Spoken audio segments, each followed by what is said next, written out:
Hi everyone, I'm Dr. Kristen White, clinical psychologist and mom of three, and this is the Mom Degree, where we provide support and tools to help women feel less crazy and be more effective in their role as moms.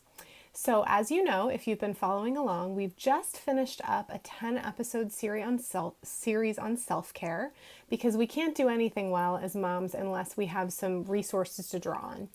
So we are shifting next week into a series on parenting. But before we get there, I want to pause real quick in honor of the summer beginning and in honor of Amanda's frugal family fun party. I think I got that right this week. And I want to do an episode just about summer. What are the things that hang us up? How do we do it well? I encourage you guys, by the way, to visit Amanda's party. I will have a post on my Facebook page so that you can find it. Great way to find out just fun things to do for summer on a budget. But I want to talk a little bit more about kind of the psychological aspect of what are the things that would, just practically and emotionally and cognitively allow us to have a good summer, and what are the things that are going to get in the way. So 3 killers I want to focus on of summer fun, okay? We could come up with a million, but I try to get these to 10 minutes. So I'm going to give you 3 killers and 1 solution, maybe more than one. We'll see how this goes. Number 1 killer of summers is trying to do too much. Overdoing it, you guys. Sometimes we get so excited. There's so much good stuff that we try to pack everything in and we just wear ourselves out. Or sometimes we think, oh, this is the time we're going to go to, the water park all day and we're going to go to Disneyland all day. And all of that is good. But sometimes our kids aren't old enough or it's just too much when we put it all together. And what happens is we may have fun while we're doing it, but then we just get worn out. We have meltdowns at the end of the day. We have meltdowns the next day. We have meltdowns during the week.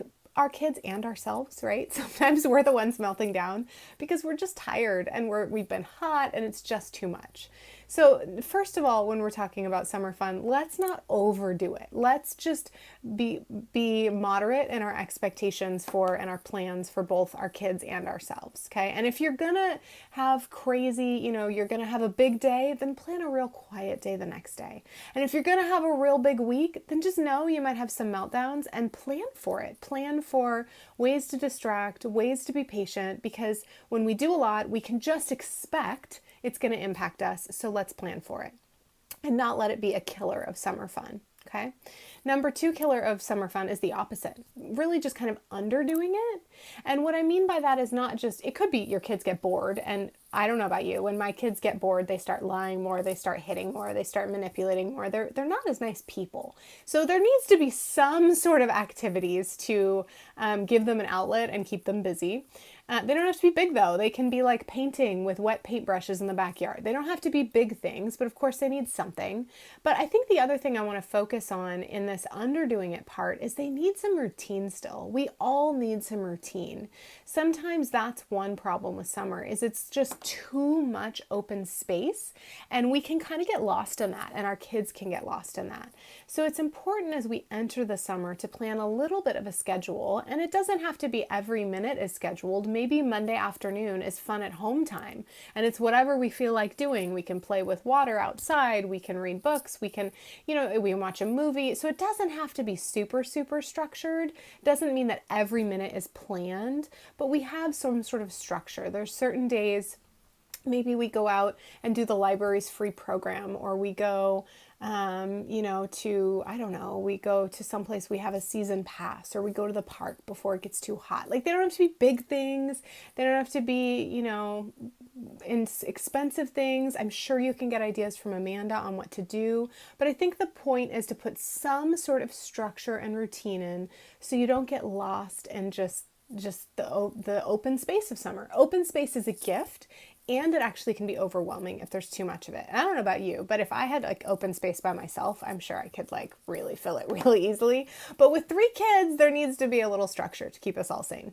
All right, so those are the first 2 killers of summer fun, basically overdoing it or underdoing it. And the third one that I really want to focus on and then give you the key for a good summer, the third killer of summer fun is expectations, okay? You guys, we have so many expectations, and these are the things that we think we should do, we think we want to do, we think our kids should do. And the biggest problem with these expectations is that we're not usually conscious of them. They're usually these beliefs we have under the surface, and we don't even realize they were there until, until they're not met, really. And that's when all of a sudden these expectations come up, and we even in that moment, we may or may not realize that we have these expectations. All of a sudden we're just pissed off, or we're sad, or we're grumpy, or our kids are, right? And we may or may not realize that it's because of expectations. I think the most obvious place we see this is often in our marriages with our partners. You don't realize that you had the expectation for, let's say, your husband to clean up after dinner until he doesn't do it, and now you're pissed off, right? And you may or may not even realize you're pissed off, you may not realize that you are. But what I meant to say is you may not even realize why you're pissed off, but you just are grumpy. Or maybe you're grumpy and you're like, well, you should have cleaned up. Did he know that? I mean, is that part of like your agreement? Have you talked about it? So that's where expectations can be really killer to ourselves, our own mood, our kids, their moods, our relationships with them, is when we don't even realize them. So as you enter into summer, I want you to take a few minutes. This is going to be your mom challenge in this video. I'm getting a little ahead, but to take a few minutes and think about, what are your expectations for the summer? For yourself, for your family, for your kids? Is it that everyone should be nice and have a good time?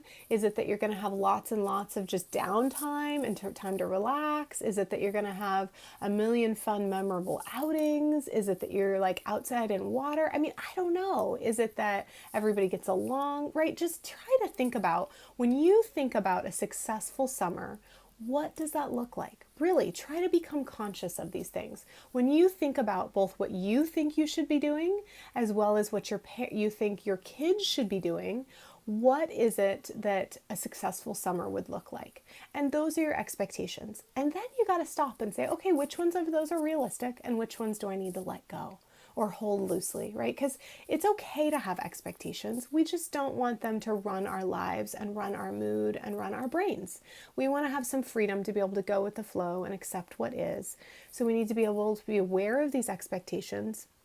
And then maybe we build those routines and those structures a little bit. We plan our summer a little bit proactively based on the expectations we decide to keep. And we make those just desires. We lift them up to the Lord, to the universe, as desires for the summer.